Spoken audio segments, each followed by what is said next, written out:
नमस्कार। Astrology pro channel में मैं दीपक लोहनी आपका हार्दिक स्वागत करता हूं।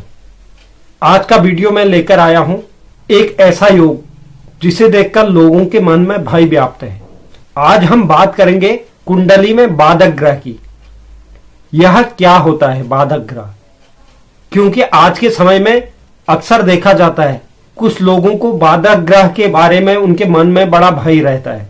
आखिर क्या है इसका संपूर्ण सत्य?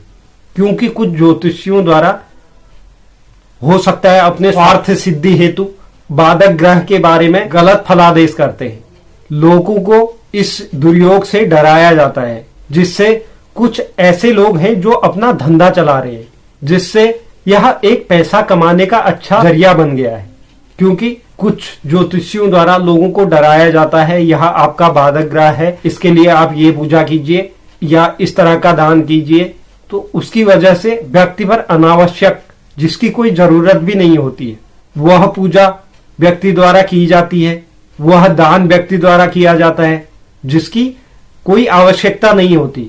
क्योंकि जो दुर्योग है उसको कुछ लोगों ने इस तरह से एक भ्रमजाल फैला दिया है इसके ऊपर, जिसकी वजह से कुछ योग ऐसे हैं, अगर कोई जातक कहीं भी जाता है तो सबसे पहले वह इन्हीं चीजों को बोलते हैं, जैसे काल सर्प दोष या मारक ग्रह या बाधक ग्रह, इनके बारे में बोलते हैं। उनको यह पता रहता है क्योंकि इनके दिमाग में किसी ने यह डाल दिया है कि आपके उसमें मारक ग्रह है, कारक ग्रह है, बाधक ग्रह है या काल सर्प दोष है।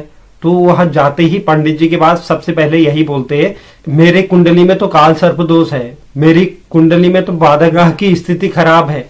लेकिन उन्हें संपूर्ण सत्य पता नहीं रहता है कि वह आपके लिए बाधक ग्रह है कि नहीं है।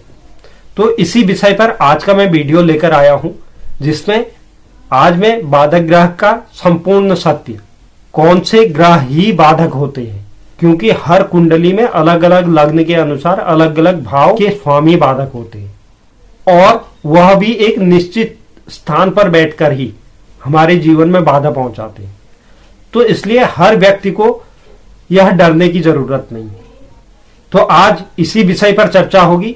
उससे पहले अगर कोई दर्शक चैनल पर नए हैं, चैनल को लाइक कीजिए, शेयर कीजिए, सब्सक्राइब कीजिए और बेल आइकन जरूर दबाइए, जिससे आगे आने वाली वीडियो का नोटिफिकेशन आपको प्राप्त हो। तो चलिए शुरू करते हैं। बाधक ग्रह। बाधक ग्रह कुंडली का एक ऐसा ग्रह है जो अगर कुंडली में एक निश्चित स्थान जहां पर वह बाधा पहुंचा सकता है उस स्थान पर बैठा है, तो इससे वह उसके जीवन में बहुत सारी परेशानियां देता है। उसकी वजह से व्यक्ति का जीवन दुश्वार हो जाता है, हर तरफ से उसे नेगेटिव रिजल्ट ही मिलते हैं। हालांकि जो आज के समय में बाधक ग्रह की संज्ञा कुछ अलग कर दी गई है, जिसकी वजह से लोग अच्छी खासी इनकम कर पा रहे हैं। तो आप बाधक ग्रह की सही मीनिंग समझिए। जो मेरे दर्शक हैं, अगर वह ज्योतिष सीख रहे हैं और वो आपके पास कोई आता है, तो आपको यह पता होना चाहिए कि हमें अगले का सही मार्गदर्शन करना है। क्योंकि जो भी आपके पास आया है बड़े विश्वास के साथ आता है, तो उसके लिए उसका सही मार्गदर्शन होना बहुत जरूरी है। अब जैसे राशियां 3 प्रकार की होती है, चर, स्थिर और द्विस्वभाव। आप इस तरह से भी उसकी गणना कर सकते हैं सीरियल से, मेष, वृष, मिथुन, कर्क, सिंह, कन्या, तुला, वृश्चिक, धनु, मकर, कुंभ, मीन। इसी तरह से चर, स्थिर, द्विस्वभाव, चर, स्थिर, द्विस्वभाव, चर, स्थिर, द्विस्वभाव, चर, स्थिर और द्विस्वभाव। मतलब यह चर मेष, स्थिर वृष, द्विस्वभाव मिथुन, चर स्थिर द्विस्वभाव कर्क, चर हो गया, स्थिर सिंह, कन्या द्विस्वभाव। इस तरह भी गणना कर सकते हैं। जो चर राशियां होती है मेष, कर्क, तुला और मकर, यह चर राशियां हैं। और जो स्थिर राशियां हैं वृषभ, सिंह, वृश्चिक और मीन, यह स्थिर राशियां हैं। मिथुन, कन्या, धनु और कुंभ, यह द्विस्वभाव राशियां हैं।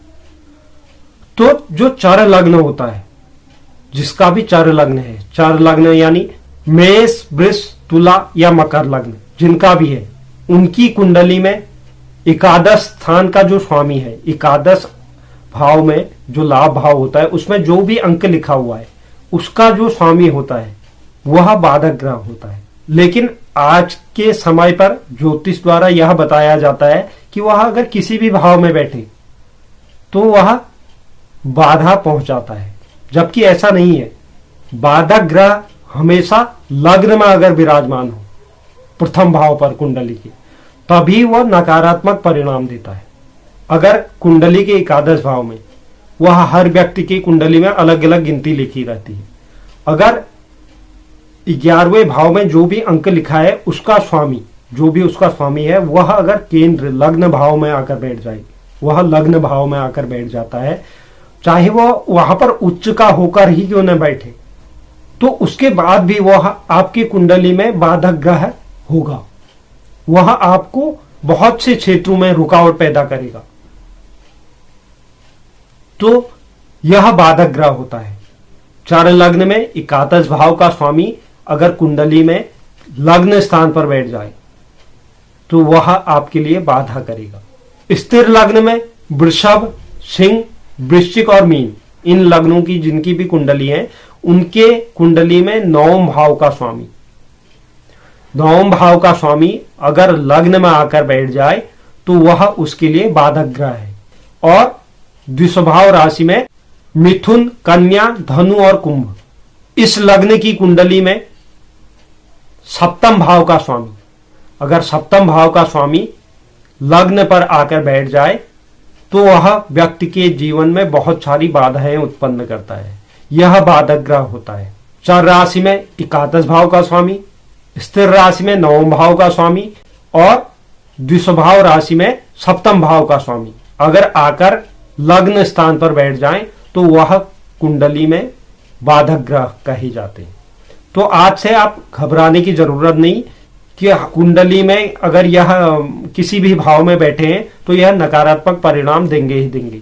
यह देखा गया है और एक नहीं हजारों कुंडली में यह देखा गया है। एकादश भाव अगर चर राशि है, एकादश भाव का स्वामी अन्य भावों में बैठा है लग्न को छोड़कर, तो वह बहुत अच्छे परिणाम देता है।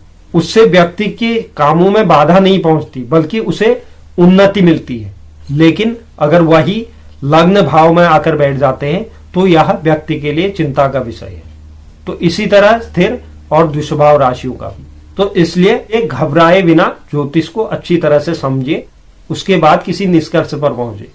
इस तरह से मिसगाइड करने वाले जो भी लोग हैं उनसे भी आप सावधान रहे। तो यह था कुंडली में बाधक ग्रह की संज्ञा। उम्मीद करता हूं कि आपको पसंद आया होगा। जो दर्शक चैनल पर नए हैं, चैनल को लाइक कीजिए, शेयर कीजिए, सब्सक्राइब कीजिए और बेल आइकन जरूर दबाइए, जिससे आगे आने वाली वीडियो का नोटिफिकेशन आपको प्राप्त हो। और कमेंट बॉक्स में जरूर लिखें वीडियो आपको कैसा लगा। धन्यवाद।